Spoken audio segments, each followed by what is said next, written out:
Hi.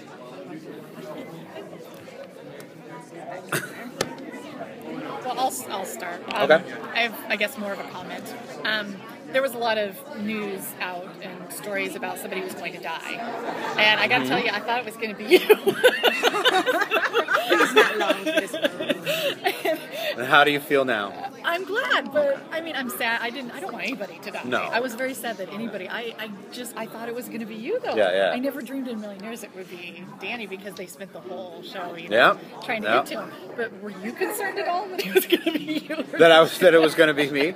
Or Well, I mean, Billy alluded to this as well in the panel that yes, of course, and they announced that somebody's going to die. Your first reaction should be and probably is, this is terrible, this sucks. But right on the heels, or maybe parallel with it, is like, am I next? And who knows?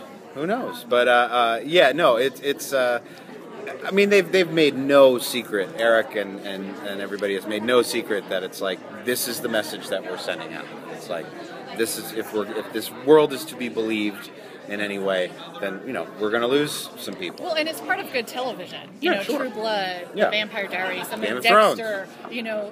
Yes, Yeah. it's like the major cast people that you hate to see go get killed off because it's part of making it a true story and making it believable and quality. So anyway, well, I'm glad it wasn't you, but I had to ask that if you thought if there was a moment you were like, ooh. Sure, of course, everybody thinks that. Everybody wonders that. One of the things I love about the show is the return to like swordplay and like all these like old school things. But your character tends to stay out of the fray a lot. Is there something that you wish you could pick up or like that you want to like have a go at? Well, I mean, stunt wise, no, I get to do some stunts coming up, and not just sort of by accident, No, I think that's. That rings true for me, for the character, I think, as the story wears on, is that I think it's very clear and understandable why he or a vast majority of people, if they were in this situation, would sort of be like, finding other ways to survive than learning how to kill.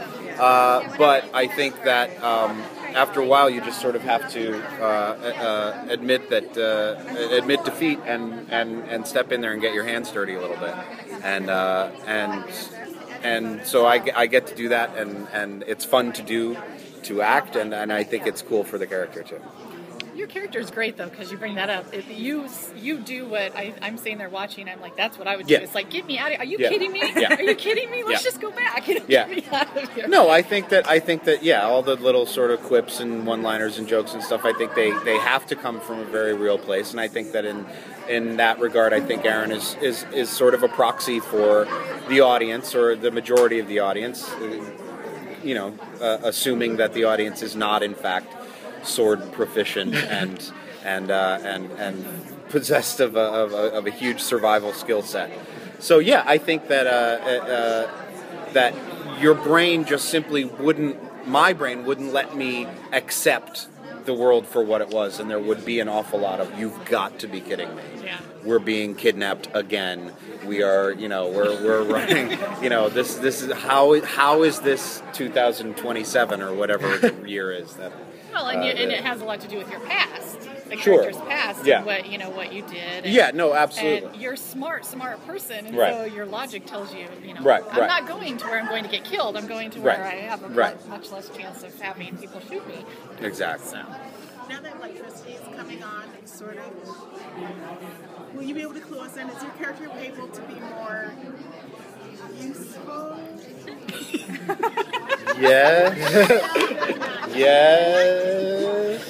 See, my question wasn't near as insulting. I'm so sorry, that isn't what I meant to say. On a usefulness scale of 0 to 10, I'm at 0 right now. No, because you're a teacher, and teachers are future. Yes. No offense taken. I accept your apology. Well, you're not you. I know. Yeah, no, definitely. I mean, I think that it would be one thing if the character were sort of just in over his head and were to, sort of come out of his shell a little bit to try and save Danny, and then now Danny's gone, and then what goes on.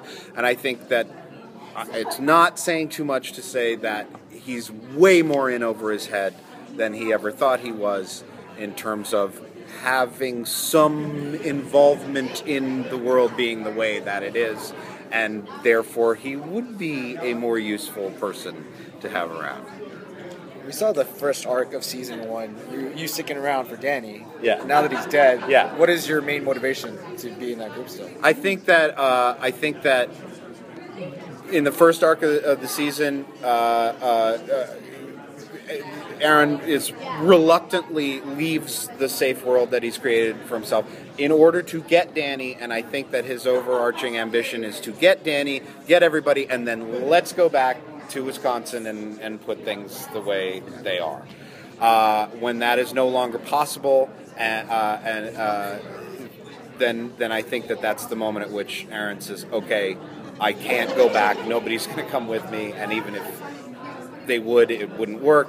So rather than try and pull things back and put them back together, then move forward and see, and he's dragged into that as well with these sort of clues as to what his involvement in the blackout may have been. Did you grow your beard specifically for this role? No, I don't like shaving, and I auditioned for the role with probably like maybe a fifth of this, and then by the time that we started shooting the pilot, I had been growing it out, and so it was maybe a half of this, and I was hopeful that they would let me keep it, and they decided that they would let me keep it, and it's been a mixed blessing.